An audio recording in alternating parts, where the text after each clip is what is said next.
രോമാഞ്ചം റിലീസിന് ഞാൻ already ആവേശത്തിൻ്റെ pre പ്രൊഡക്ഷനിലായിരുന്നു. Bangalore shoot തുടങ്ങാൻ കുറച്ച് നാളുകളുള്ളപ്പോഴാണ് രോമാഞ്ചം റിലീസാവുന്നത്. ഞാൻ ബാംഗ്ലൂരിൽ നിന്ന് വന്നിട്ടാണ് രോമാഞ്ചത്തിൻ്റെ റിലീസെല്ലാം ഇവിടെ അറ്റൻഡ് ചെയ്തിട്ട് തിരിച്ചു പോകുന്നത്. രോമാഞ്ചത്തിന് മുന്നേ തന്നെ പ്രൊജക്റ്റായിരുന്ന സിനിമയായിരുന്നു ആവേശം. രോമാഞ്ചം പോലെ എന്ന് പറയാൻ പറ്റില്ല. രോമാഞ്ചം ടോട്ടലി എൻ്റെ റിയൽ ലൈഫ് ഇൻസിഡൻറ്റിൽ നിന്ന് തന്നെ ഉണ്ടായിട്ടുള്ള സിനിമയാണ്. ഇത് ചെറുതായിട്ട് അവിടെ ഇവിടെ ഇൻസ്പയർഡ് ആയി പോയിട്ട് ഉണ്ടെന്നുള്ളൂ. ചില അനുഭവങ്ങൾ കഥയാക്കി വലുതാക്കി സിനിമയാക്കി എന്നുള്ളതുള്ളൂ. അത് പൂർണ്ണമായിട്ടും എൻ്റെ അനുഭവം എന്നൊന്നും പറയാനൊന്നും പറ്റത്തില്ല. ഇല്ല, രോമാഞ്ചം സിനിമയായിട്ട് യാതൊരു കണക്ഷനില്ല. അല്ല, അതങ്ങനെയല്ല. അതിൽ ചെറിയൊരു കൺഫ്യൂഷൻ ഉണ്ടായതാണ്. എന്തായാലും അത് ക്ലിയർ ചെയ്തേക്കാം.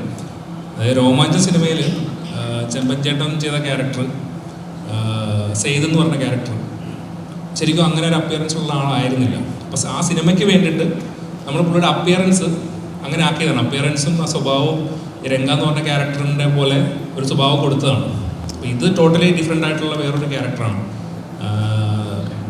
എനിക്ക് പേഴ്സണലി പരിചയമുണ്ടോ എന്ന് ചോദിച്ചാൽ നമ്മൾ ബാംഗ്ലൂർ പലയിടത്തും കണ്ടിട്ടുള്ള, മുന്നേ ഞാൻ പഠിച്ചിരുന്ന ടൈമിൽ കണ്ടിട്ടുള്ള ക്യാരക്ടേഴ്സിൽ നിന്ന് ഇൻസ്പയർഡ് ആയിട്ടാണ് ഈ ക്യാരക്ടറിനെ ഉണ്ടാക്കിയിട്ടുള്ളത്. അല്ലാതെ രോമാഞ്ചത്തിലെ ക്യാരക്ടറുണ്ട് യാതൊരു ബന്ധവുമില്ല.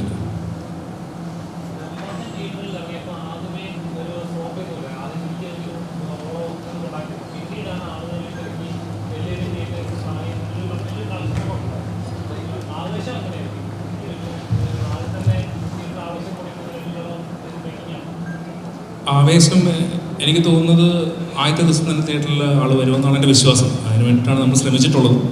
ഇപ്പം നിങ്ങളോട് സംസാരിച്ചുകൊണ്ടിരിക്കുന്നത് അതിൻ്റെ ഭാഗമായിട്ടാണ്. ഇവിടെ ആൾക്കാരെല്ലാവരും വരണം, വന്നൊരു ഓളം ഉണ്ടാക്കി തരണം തുടക്കത്തിൽ. അപ്പോൾ ആ ഓളത്തിൽപ്പെട്ട് മുന്നോട്ട് പോകണമെന്നാണ് വിശ്വസിക്കുന്നത്. അപ്പോൾ അതിന് വേണ്ടിയിട്ട് ഉണ്ടാക്കിയിട്ടുള്ള സിനിമയും കൂടെയാണ്. സിനിമ തിയേറ്ററിൽ നിറഞ്ഞ, അതായത് ഫുൾ ക്രൗഡോട് കൂടി ഇരുന്ന് കാണേണ്ട, എൻജോയ് ചെയ്യേണ്ട ഒരു സിനിമയാണ്. ഇപ്പം നിങ്ങൾ ഫ്രണ്ടിലിരിക്കുന്ന പോലെ മിണ്ടാതിരുന്ന് കാണാൻ പറ്റുന്ന സിനിമയാണെന്ന് വിശ്വസിക്കുന്നില്ല. ഒച്ച ഉണ്ടാക്കിക്കൊണ്ട് തന്നെ കാണേണ്ട സിനിമയാണ്. ഉറക്കെ ചിരിച്ചും ഉറക്കെ ബഹളം ഉണ്ടാക്കിയും തന്നെ കാണേണ്ട ഒരു സിനിമയാണ്. അപ്പോൾ അതെനിക്ക് ഉറപ്പായിട്ടും തിയേറ്റർ വാച്ച് തന്നെയാണ്. രോമാഞ്ചം അങ്ങനെയായിരുന്നു. അപ്പോൾ ഉറപ്പായിട്ടും അതിന് മേളിലേക്ക് ചെയ്യാനാണ് ശ്രമിച്ചിട്ടുള്ളത്. രോമാഞ്ചം ഇഷ്ടപ്പെട്ടവരും ഇഷ്ടപ്പെടാത്തവരും ഉണ്ട്. അപ്പോൾ രോമാഞ്ചം ഇഷ്ടപ്പെടാത്തവർക്ക് കൂടി ഈ സിനിമ ഇഷ്ടപ്പെടണമെന്നാണ് ഞാൻ വിശ്വസിക്കുന്നത്. അതിന് വേണ്ടിയിട്ടാണ് ശ്രമിച്ചിട്ടുള്ളത്.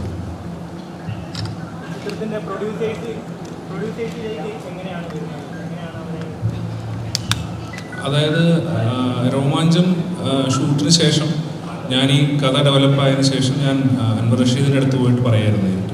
ഫോൺ സംസാരിച്ച് ഒരു കഥ പറയാനുണ്ടെന്ന് പറഞ്ഞു. അങ്ങനെ സജിനാണ് എനിക്ക് ആക്ച്വലി അവിടെ കണക്ട് ചെയ്തത്. അപ്പോൾ അങ്ങനെ ഞാൻ പോയിട്ട് കഥ പറയായിരുന്നു. കഥ പറഞ്ഞ് പുള്ളിക്ക് അത് ഇഷ്ടപ്പെട്ടു. ഉടനെ തന്നെ ഫഹദിലേക്ക് എത്തി. അതങ്ങനെ പ്രൊജക്റ്റ് ആവുമായിരുന്നു. ആക്ച്വലി രോമാഞ്ചം റിലീസിന് ഞാൻ ഓൾറെഡി ആവേശത്തിൻ്റെ പ്രീ പ്രൊഡക്ഷനിലായിരുന്നു. ബാംഗ്ലൂർ ഷൂട്ട് തുടങ്ങാൻ കുറച്ച് നാളുകളുള്ളപ്പോഴാണ് രോമാഞ്ചം റിലീസാവുന്നത്. ഞാൻ ബാംഗ്ലൂരിൽ നിന്ന് വന്നിട്ടാണ് രോമാഞ്ചത്തിൻ്റെ റിലീസെല്ലാം ഇവിടെ അറ്റൻഡ് ചെയ്തിട്ട് തിരിച്ചു പോകുന്നത്. രോമാഞ്ചത്തിന് മുന്നേ തന്നെ പ്രൊജക്റ്റായിരുന്ന സിനിമയായിരുന്നു ആവേശം.